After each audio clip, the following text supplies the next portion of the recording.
bakit nandito sila ngayon? Bakit naging ganyan sila ngayon? Ano yung meaning nila, ano yung definition nila ng success? Para marinig din ng ibang mga tao nandito.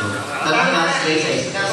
Isa-isa, from left to right. Si Bong na. Okay. From left to right. Kung ano yung success. Si Ate Bong nga pala. Hindi nga yung sariling definition. Hindi ako sige lang talaga. Pag masaya ka, successful. Okay. Balik.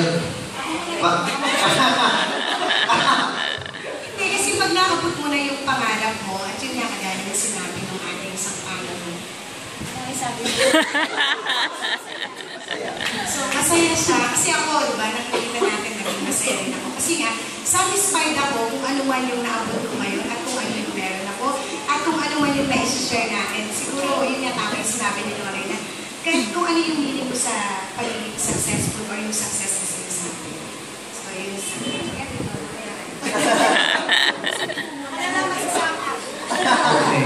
Magandang umaga muna sa inyong lahat at maraming salamat sa pag-imbita ngayong araw at natutuwa ako naging bahagi ako ng proyekto ngayon sa pagtitipon.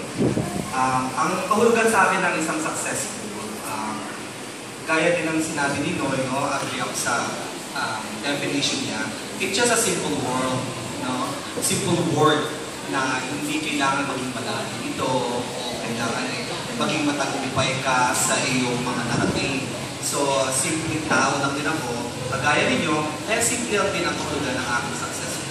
Kung saan ako maligaya at kung ano yung kaya ko kabutin, yun maligaya, successful na para sa akin.